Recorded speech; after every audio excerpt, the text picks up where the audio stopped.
Well, like you said, there's positive stress and then there's negative stress. And I think we only think about stress in the emotional sense. Right. Of like, oh, I'm stressed out about this. But like everything is a stress. Like you think of children, when they start misbehaving, most of the time it is because they are under some sort of stress. It could be emotional stress of they're trying to figure out their emotions, but I think sometimes it's also what we're talking about. Like their body is not balanced. So then they're overstimulated to then like they're just acting to where we maybe cause injuries within ourselves because we're not going to just throw a tantrum or, whine about things. But it's like they're technically not stressed. Like their life is just playing all day. Yeah. So it's like, so what would they be stressed about? But yet they're still displaying signs of being stressed. So it's like, so is it the food that they're eating? Is it they're watching screens? Is it they're in front of things that are toys that are making sounds and making noises and they're constantly having stress from other, like I think stress is, and where I also wrote down like different types of recovery. Stress is the food. Stress is the things that you drink. Stress is the conversations that you have. Stress is what's around you and senses that you're experiencing. Do you have a lot of like weird artificial candles around? Do you have too many like things that you're using day to day that are causing your body to go out of balance? That then there's different types of recovery for all of those. Like, is it I recover by just, I'm going to sit down and relax? Or am I going to recover by, let's go have a drink somewhere because that's fun and I'm getting out of work mode or whatever. There's different types of relaxing that I think we could take advantage of that will involve, or that will trickle down to something as simple as your workout. Like if I'm stressed and high going all day, maybe going and taking a break and doing something fun, even though it's not a healthy activity, we're going to get a drink, that might make me have my next week of workouts be better because now I've gone back into like, well, because it was I'm relaxing. not up here all the time. Yeah.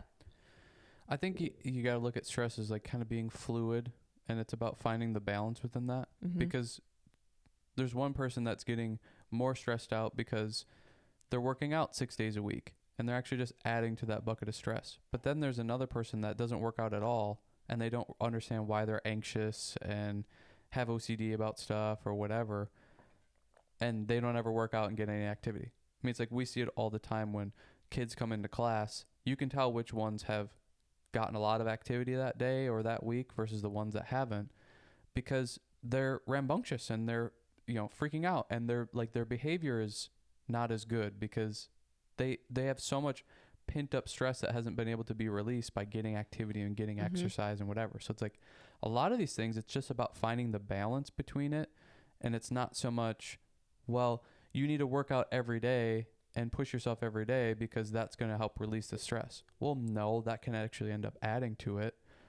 But it's not the same on the other end of, well, I need to just do nothing and that's going to get rid of my stress. Like, no, how many of you are just sitting there and you've sat there all day long and you're like, man, I just feel like, anxious or just like jittery and just like, and my fuse is short or whatever. It's like, yeah, because you're not getting any energy out. You're not, like, that is a different type of stress that you need to like get out and get rid of.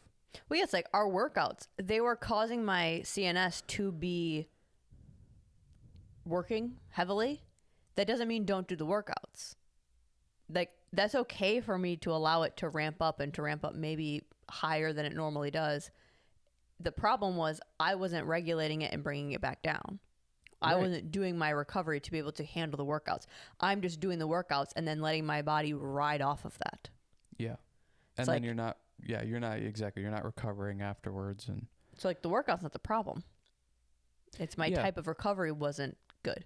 I was eating good. I was hydrating, doing all the things, but that's not what was causing my issues for that specific time. Now, right now, when we're going more into a traditional lifting weights, right, not outside, like don't have a lot of other stimulus or stressors with that, that's where I know for me, I need to be more cautious and more aware of my intake of food. I don't push it a lot of the times, or I maybe don't keep up with my workload. So that's where I start to get the injuries and I start to get tired and I start to because I'm not fueling for my output. So switching, maybe I don't need to focus so much on the relaxing and doing that. Now, I think for me, where I maybe ride in that a little bit too much, I should probably just have that be my daily maintenance, not even a recovery. But for the workout specifically, I don't need to focus so much on the everything else that I was doing. I need to put more of a focus on food than I was before.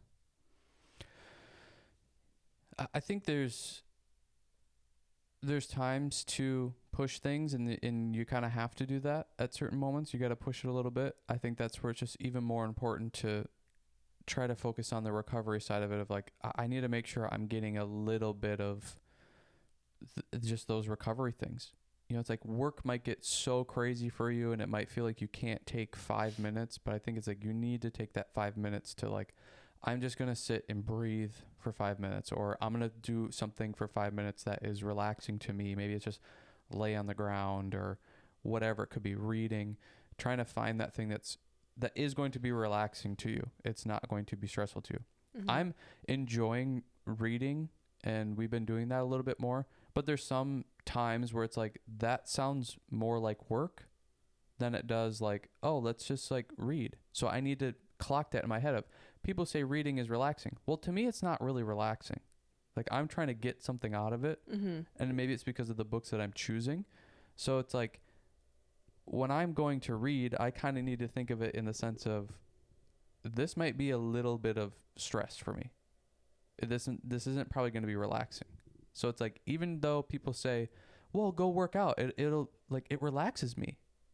It's like, well, that's you. For me, this might be an increase in stress. So it's like, I need to figure out my things of relaxation and stress relieving, and figure this is the annoying part about all of this health and fitness stuff, is it's like, you have to figure out, you as an individual, what works for you. Mm-hmm. It's like, you have to take the accountability and you have to figure that stuff out for yourself. If you don't do that, you're going to constantly blow in the wind with what all these people are saying all the time of, do cold showers. Like, it's changed my life, and like, everybody needs to do it. It's the best thing ever. When really it's like, you're already stressed to the gills. A cold shower is just going to push you over the edge. Yeah.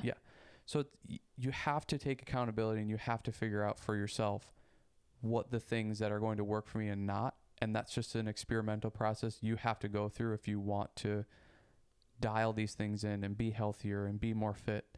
You can't just listen to what everybody else is saying and take that and then be 6 months later to be like, yeah, nothing changed. And it's like, well, because you just blindly took somebody's advice and didn't think about it for yourself and how it's working for you. Because it's that book example to me is like clicked. It's like, oh, this isn't relaxing to me. This is work to me. You know, where working out a lot of the times is relaxing to me. It's like, sure. I like being able to just go get energy out and whatever, and go do that stuff. And I always feel better afterwards. Or for a lot of people, it's like, that's work. Yeah. And that's adding to the stress bucket. Well, now you need to figure out, how do I take that stress away? What's the thing afterwards that I got to do? You know, and you got to figure that out. And some of the things that we're talking about, I think, are very general, like basic rules of the food thing's pretty black and white. You can't be eating a bunch of processed foods and unbalanced diet and be junk and that be like, well, that's actually what's best for me. Well, no, it's not. It's worse for you. And same with the water intake. I don't think anybody's like, yeah, I only drink a cup of water a day and that's the healthiest thing that I could do. It's like, yeah, no, that's just also not true. To where the other things, there's some fluidity and some variance with that you have to kind of figure out. Yeah, I think that's the general advice should be, look at the overview of what you're doing, what's the work put in, and then what's the recovery, and full scope view of that, of types of recovery of your mental health, your physical health, and your emotional health. Like all of those need to be balanced as well. If you're going out there and you're doing crazy workouts and you feel like you're on point with the sleep and the eating and the food, and you're like, but I still feel like shit. It's like, okay, well, do you have other emotional things that you're struggling with? It's like, that's still going to make your body out of balance. Yeah. Is your mental state, granted, I think that probably ties back to the CNS aspect of it, because that's also what pushes those chemicals out into your body and into your brain. But it's like, it has to be a full scope in order to have the balance. And not that that needs to be a stress, even in us saying that of now you just have all this workload, but it could give you more answers to like, I feel like I'm doing all the things, and then still it's like, well, are you looking at fully scope at the whole thing and trying to find the tiniest ways that, I don't know. Like, I think some people, for me, I pushed it too much in some areas. I'm like, well, why isn't this working? It's like, well, because you're wasting your time, kind of. Like, you could be stretching, you could be foam rolling, you could be doing this massage gun, you could be getting massages and doing the cups and getting dry needling done and all the things. It's like, okay, but are you so stressed about recovering with all of these things that you're just kind of counterbalancing it with your emotional stress? It's like, maybe I just need to sit down for a second and relax and not be on a computer screen.